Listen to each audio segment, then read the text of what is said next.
Have you ever wanted to play the Nintendo Switch with a chainsaw? Well, today we're going to be looking at playing it with the GameCube Resident Evil 4 chainsaw controller. Let's get right to it.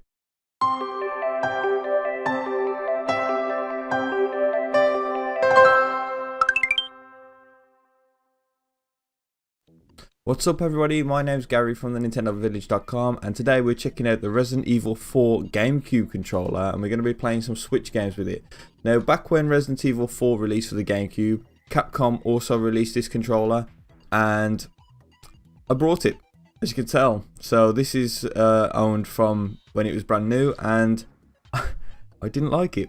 It was advertised as the optimal way to play Resident Evil 4, but honestly, this controller is just awkward. It's awful. It's got some weird choices in layout, and it actually didn't work very well for Resident Evil 4 either, so I put it back in the box and it's just been on a shelf on display or in a cupboard gathering dust for the last how many years. And so with the talk of Resident Evil 4 Remake coming up, I thought it'd be nice to dust this baby off now that we've got a GameCube controller adapter for the Switch and play some Switch games with it. So before we get started, I just want to talk about some of the weird button layouts. So as you can see on the surface there, you've got your normal analog stick, you got your right stick, the C stick, and the D-pad in the middle there, which is awkward enough. And then you've got your A, X, Y, and B buttons over there. On the underneath is where things get a little bit weird, because this is R and this is Z. So as you're holding it, you have to flick your finger up to click Z and squeeze down to press R. And on this is where L is. So it's not the best laid out controller, like I said anyway, but enough of that. Let's get straight to the games. So one of the first games that's got to be checked out with this thing, right, is Breath of the Wild. Now, the struggles that we're going to have with Breath of the Wild is this has no motion controls in. It also doesn't have ZL, I believe. It's got a Z button. I'm not sure which one it is, whether it's ZR or ZL. It doesn't have clickable sticks. And it also doesn't have a minus button. It's got a start select button which replaces the plus, but it doesn't have a minus. So there's a few things missing. But what we're going to do is going to roam around. Whoa, where did that horse come from? We're going to roam around Hyrule Field for a while, try and kill some guardians, and see if you can actually play this game with this controller. Well, we know we can't bring the map up, and I think we can't use the shield, which is going to be tough, but let's do it, right? So straight away you can, this right stick is weird for the camera because I would move it this way, but you get a bit of an up and down to it, so you have to kind of use it more square on with this handle, which just feels really, really odd. And I think they knew that people would struggle a little bit with this controller, because on the left stick they've actually put like a plastic raised dot right there, which is where the actual forward is on it, because instinctively you would press that way to go up, which actually sends your horse on Zelda to the left, so it's like up left rather than up, so it has to be straight dead on with the handles, which is just odd. One thing because I haven't got a ZL, I can't move the camera behind me, which is a bit tricky as well. So let's go find some bad guys to kill. So there we go, we got some bad guys to kill. We got a guardian. Oh no. Okay, let's run. Oh dear. What is... Use a sword on this. Fly, Link, fly. No. Link. So straight away, this isn't happening, is it? This guardian is going to kill us because we can't use a shield. We also haven't got a sword equipped, which doesn't help. Go, go, go. There we go. So we got jump there, which is a really awkward button. Oh, the bokoblin as well. Link, this is your darkest hour. Come on, you could do it. Ooh. No, this isn't looking good. I mean, Link is souped up to the max on this. It's a fully finished file, so this should be a breeze. We should be Should be doing this fight no problems at all. And I know I've got guardian arrows, so if I took one lucky shot at this I could kill it, but I really don't want to use them. I want to try and do it in a somewhat fair manner rather than killing him straight away. But we're doing it, we're killing him. The guardian's going down. Yes, there we go, that's the guardian done. Let's try and kill him with an arrow. Oh no, that's not the arrow. We'll try and kill him with this anyway. Ugh. There we go. Bocoblin's down. Bocoblin's down. So I wasn't expecting to be able to kill anything first try, and we've took down the guardian, but it's hideous. Like I would not play this game with this controller. But what we'll do is we'll try and find another enemy or two, and see if we can kill them as well. Horse. No, that's not horse. Ooh, bike. Yeah, let's take the bike out. So to use the bow and arrow, you have to flick your finger at this Z button there. That's what's really awkward. So we'll try and hit something with the bow and arrow this time. But you got to remember that we've got free camera control, but we can't lock the camera back behind us. So that's what's going to make this awkward. Fox. Dead fox. Oh, the camera control is so awkward. Right, let's try and kill this guardian with a bow and arrow. That's not bow and arrow. Oh, the aim. Come on, get him, get him, get him. Okay, so he was an easy target. Let's try the bokoblin now. That's riding around on a horse. Oh no, we haven't killed him. There we go. Oh, he's still not dead.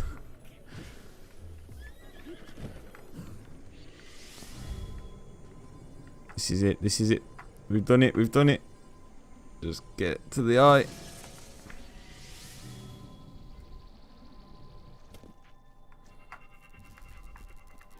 So where's the bokoblin gone? He's around somewhere. There he is. Okay, let's try it. Oh, so close. And he's down. And we've got a member of the Eager clan there as well. Let's try and get him.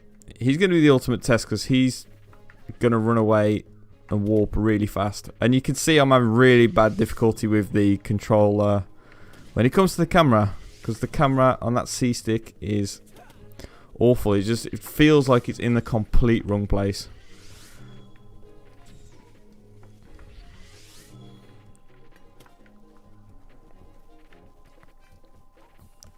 Where is he? Let's get him, let's get him.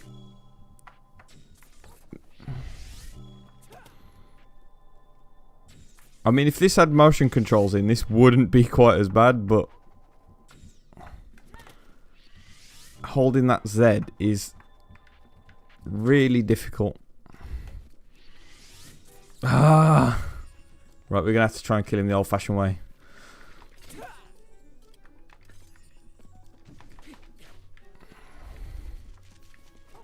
I would not recommend anyone try to finish this game with this controller. It's not good.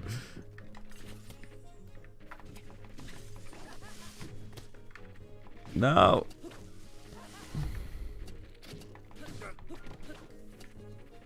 He's down, he's down, he's down, we've done it.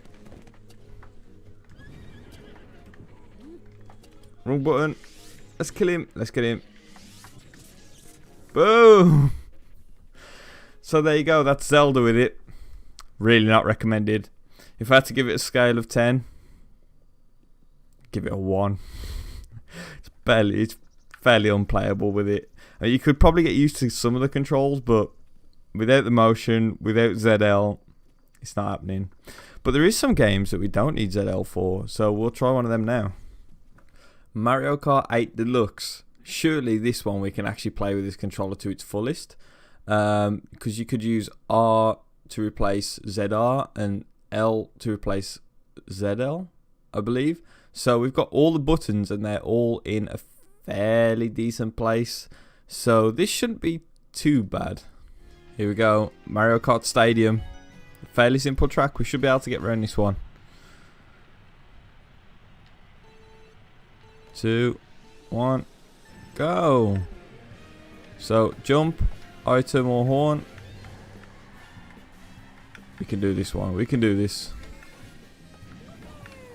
Oh, a little bit wide, but we're in. So I actually don't use the normal buttons that people do when playing Mario Kart anyway. I won't go into it on this video, but the thing is with Mario Kart is you've got a set of buttons you can use pretty much anything for. Everything's done twice on it. As I said, L and ZL same, R, ZR the same. Accelerate, you can use either A or you can use Y. And brake, you can use X or B. So you've got options, and that's why this controller isn't so bad for this game, because even if a button that you'd normally use is in an awkward place on it, you've still got something else. It's still not great. It's just awkward to hold, and honestly I'm getting cramps in my left hand now. But you could play Mario Kart with it. Like, if push come to shove and it was the only controller you had left, like, whoever had it would moan. But they could play the game. So I'm first now. Second lap. And it hasn't been too bad. It's not going to break any records this lap, but you could get used to it and you could play it as you would with any other controller, I think. So like I said, it's a really uncomfortable controller to hold, so it is a little bit nasty on the thumbs especially. But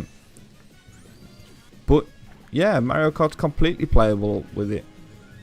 I don't even think it's worth trying any other circuits, because honestly this really isn't that much different. It's really clicky. I don't know if you can hear that through the camera and the mic, but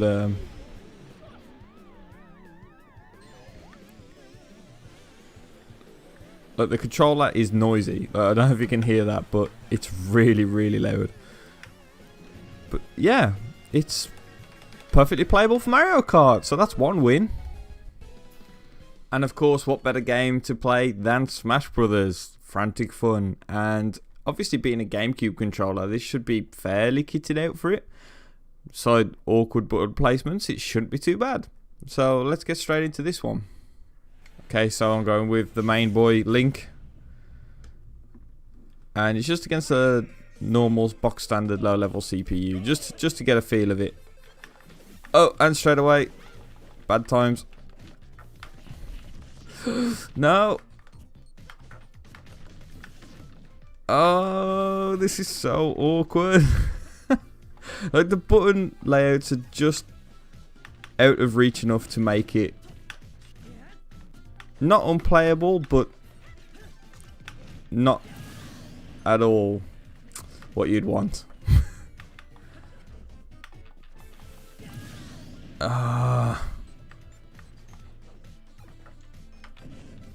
Like, it's just so weird. Like, you know, Smash Brothers is one of those games where you just have muscle memory of it, but the controller is so awkward that it just makes it really, really, really hard to play.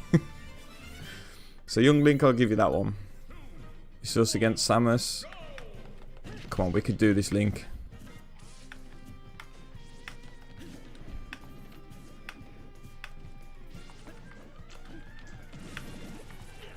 Oh no, Samus is... Oh no. That's gonna make it a lot harder now. We might do it, we might do it. Yes! First kill. Oh no, no, no, no, no, no, no, no. I forgot about that. And that up position is making it awkward because the up just isn't in the right place at all.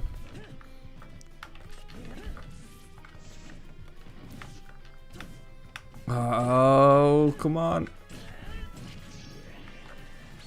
No! No, that was just me being bad at Smash.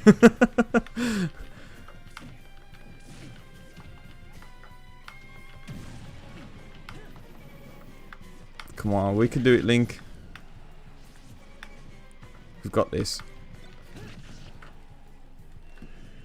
Little taunt. Throw.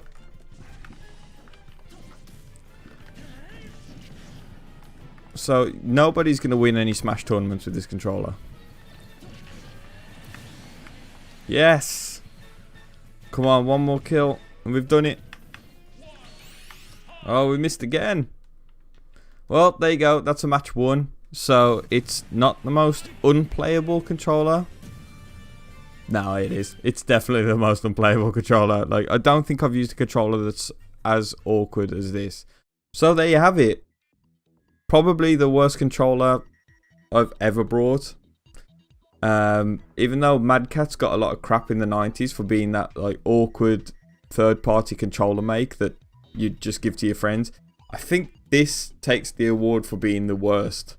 Honestly, it's just the button layout is just so out of position, and that Z button at the back is just something. It's just something wrong with it, isn't there? So there you go. Would I ever recommend picking this up? I mean, it's okay to display. Like, it's not the worst looking thing on the planet. It's kind of cool in some ways. Would I ever play games with it again? No, I think this is going back in a box, back in the attic, and just being stored for all of time. And like I said, I haven't played Resident Evil 4 because I've played it with it and it was terrible on that. So I just wanted to see what it was like on some modern games. 0 out of 10. Definitely not recommended for anything. Well, I hope you enjoyed this video. If you did, we got lots more. And be sure to check out the NintendoVillage.com for everything Nintendo. Don't get this.